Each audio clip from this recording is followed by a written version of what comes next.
Praise the lord.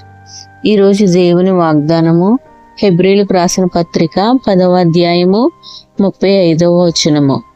కాబట్టి మీ ధైర్యమును విడిచిపెట్టకుడి, దానికి ప్రతిఫలముగా గొప్ప బహుమానము కలుగును.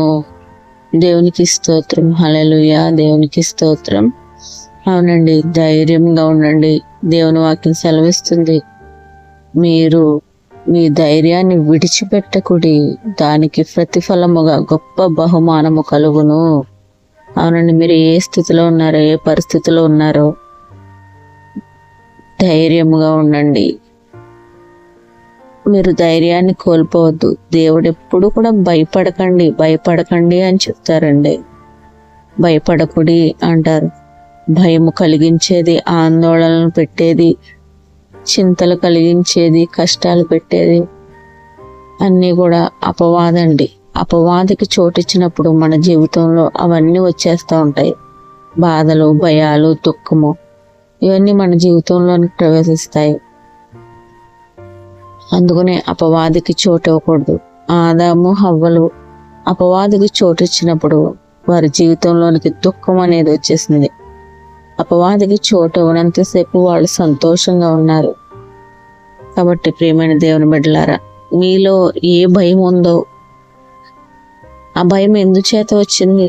మీలో ఉన్న లోపాలను బట్ట, దోషములను బట్ట, దేనివల్ల ఆ భయం కలుగుతుంది? దేవుని ఎదుట సాగిలపడండి. మీ యొక్క తప్పును ఒప్పుకోండి. మీలో ఉన్నటువంటి పాపాన్ని ఒప్పుకొని దేవుని ఎదుట దాన్ని విడిచిపెట్టండి. దేవుని ఎదుట ధైర్యముగా ఉండండి. అపవాదిని మీ హృదయంలోంచి తీసివేయండి.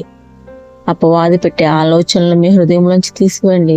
దేవుణ్ణి అడగండి, దేవునికి దగ్గర అవ్వండి. దేవుడు మీకు తోడుగా ఉంటాడు, ధైర్యం ఇస్తాడు. నీతివంతులు సింహం వలె ధైర్యముగా ఉందురు అని దేవుని వాక్యం సెలవిస్తుంది. కాబట్టి మీరు నీతిగా, యథార్థంగా ఉంటే మీరు ధైర్యముగా ఉండగలుగుతారు. కాబట్టి మీలో ఉన్నటువంటి ప్రతి విధమైనటువంటి బలహీనతలను, అపవాది కలిగించేటువంటి ప్రతి విధమైనటువంటి మలినాలను, చెడ్డ ఆలోచనలను తీసివేసి దేవుని వాక్యాన్ని మీ హృదయంతో నింపుకోండి. దేవుని వాక్యమే మిమ్మల్ని నడిపించేది. బాధ కలిగినప్పుడు మీకు నెమ్మదిచ్చేది దేవుని వాక్యమే. అధైర్యపడినప్పుడు ధైర్యపరిచేది దేవుని వాక్యమే. దేవుని వాక్యానికి చోటిచ్చి దేవుని వాక్యానుసారంగా నడుచుకోండి. దేవుడు మిమ్మల్ని రక్షించి కాపాడి మీకు గొప్ప బహుమానం, గొప్ప ప్రతిఫలం, గొప్ప ఆశీర్వాదం దేవుడు ఇస్తాడు.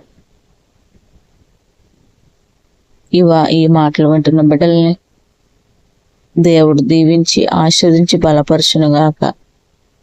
నమ్మిన ప్రతి ఒక్కరి జీవితంలో ఈ వాగ్దానాన్ని దేవుడు నెరవేర్చి ధైర్యం ఇచ్చి, మరి ఆ ధైర్యానికి ప్రతిఫలముగా గొప్ప బహుమానం ఇచ్చి దేవుడు నడిపించునుగాక.